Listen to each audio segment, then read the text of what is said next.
नमस्कार, आयुन भारत डिजिटल में आपका बहुत बहुत स्वागत है। मैं आपके साथ ताना अधिकारी और बात करेंगे मध्य प्रदेश की राजनीति की। आजाद समाज पार्टी के राष्ट्रीय अध्यक्ष और सांसद चंद्रशेखर आजाद रावण शनिवार को ग्वालियर पहुंचे।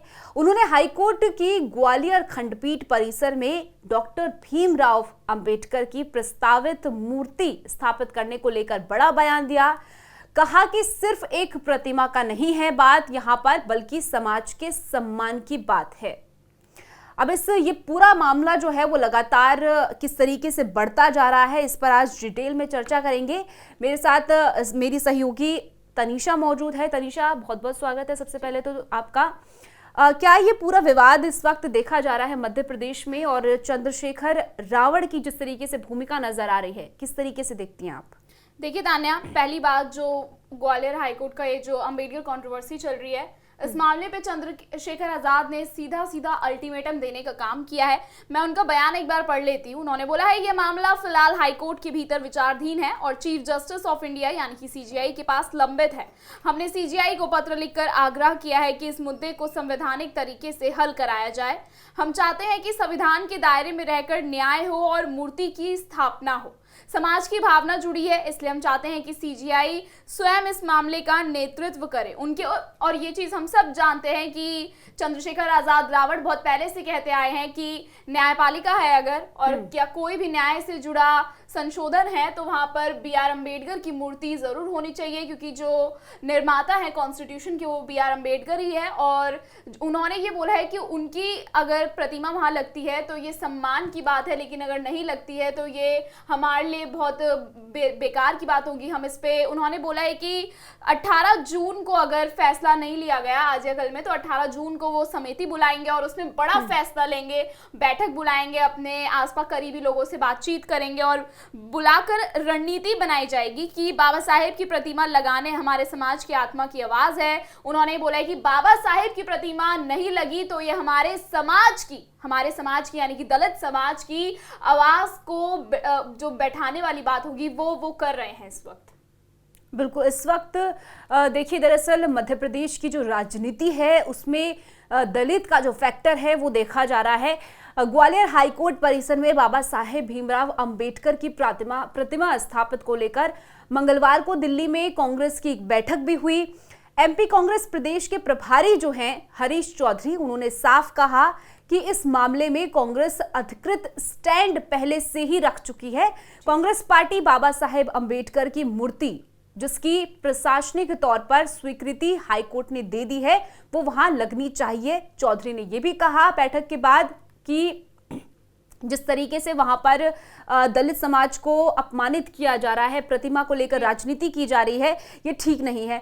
तनीषा, किस तरीके से ये इस वक्त वहां पर दलित को लेकर राजनीति देखने को मिल रही है? क्या इसके पीछे कारण है कि सभी पार्टियां इसको लेकर हवा बना रही है या फिर मुद्दा बना रही है? देखिए, अंबेडकर की मूर्ति पे बवाल पहले भी होता है, और जब जब अंबेडकर जी की मूर्ति पर बवाल होता है तो सबसे पहले तान्या जो लोअर कास्ट होती है उनको ऐसा लगता है कि उनको दबाने की कोशिश की जा रही है। तो इसी चक्कर में सबका ही वोट बैंक होता है लोअर कास्ट। और आप भी देखा होगा कि समाजवादी पार्टी ने भी अभी पीडीए निकाला था, वैसे ही मायावती और चंद्रशेखर आजाद की पार्टी भी पीडीए लेकर चलती है, पिछड़ा दलित अल्पसंख्यक। का मतलब ये होता है कि हमारी पार्टी ही जो है वो उन लोगों के लिए काम करती है जो पिछड़ा दलित और अल्पसंख्यक में आते हैं। तो जहां जहां बाबा साहेब अंबेडकर की मूर्ति की बात आती है तो वहां कहीं ना कहीं जो हमारे पीछे के एससी एसटी, उनको ये लगता है कि कहीं ना कहीं उनको दबाने की कोशिश की जाती है।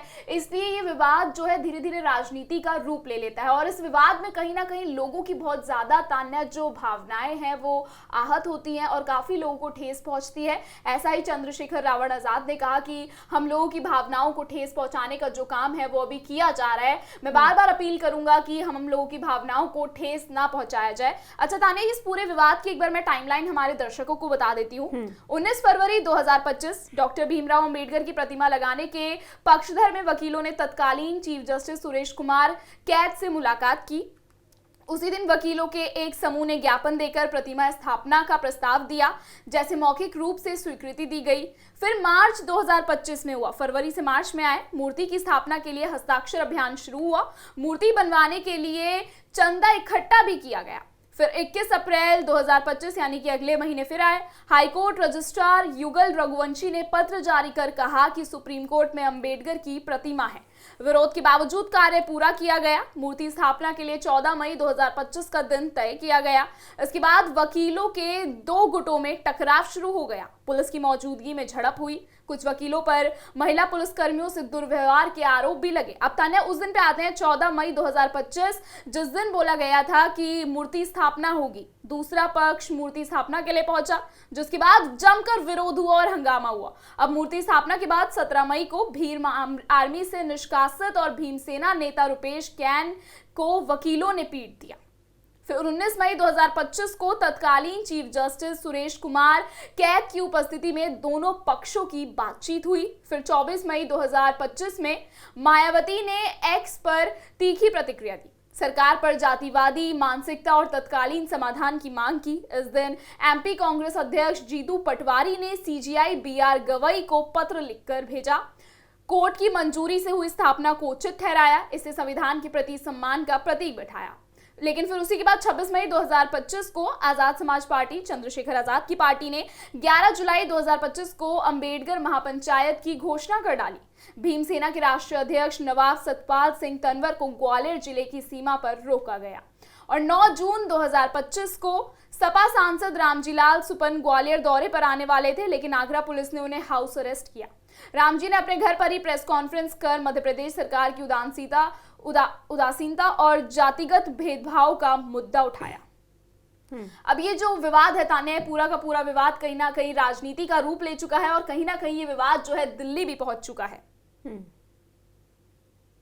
बिल्कुल दिल्ली पहुंच चुका है। लेकिन तनीषा, जिस तरीके से आपने बताया कि समाजवादी पार्टी इसमें हिस्सा ले रही है, चंद्रशेखर आजाद रावण इसमें हिस्सा ले रहे हैं, कांग्रेस भी बढ़ चढ़कर इसको भुनाने की कोशिश कर रही है, क्या कारण है? क्या ये दलित वोटरों को साधने की कोशिश है? क्या सिर्फ ये मुद्दा इसलिए बनाया जा रहा है कि कौन किसको सबसे ऊपर जो है अपने आप को दिखा सके और दलितों का सबसे बड़ा हिमायती बता सके? जी तान्या, देखिए कहीं ना कहीं ये जो है एक तरीके की वोट बैंक राजनीति भी हो सकती है। दिल्ली में इसी मुद्दे को लेकर कांग्रेस की बैठक भी हुई, आपने ही बताया जैसे कि अभी, तो ये मुद्दा पूरा का पूरा गर्मा चुका है और उसे भुनाने की ज्यादा से ज्यादा कोशिश की जा चुकी है। और कहीं ना कहीं हम देखेंगे यहाँ पर कि मिक्स्ड अप्रोच जो है वो किया जा रहा है। कुछ लोगों की भावनाएं सही में आहत हुई हैं और कुछ लोग इसे एक चुनावी मुद्दा बैठा बैठे हैं। इस मुद्दे के जरिए राजनीति करने की जो है तान्या कोशिश कर रहे हैं। तो इस वक्त मध्य प्रदेश में दलित की राजनीति हम देखने को मिल रही है। हाईकोर्ट में ये मामला पूरा लंबित है, उसके बाद भी जो इस तरीके का बवाल है वो देखने को मिल रहा है इस वक्त मध्य प्रदेश की राजनीति से। इस चर्चा को यहीं पर समाप्त करेंगे। तनीषा, बहुत बहुत शुक्रिया हमारे साथ जुड़ने के लिए। दर्शकों से कहेंगे कि आपकी इस पूरे मुद्दे पर क्या कुछ राय है, कमेंट सेक्शन में जरूर बताइएगा। कल फिर मिलेंगे एक नए मुद्दे को लेकर, तब तक के लिए आप जुड़े रहिए आयुन भारत डिजिटल के साथ।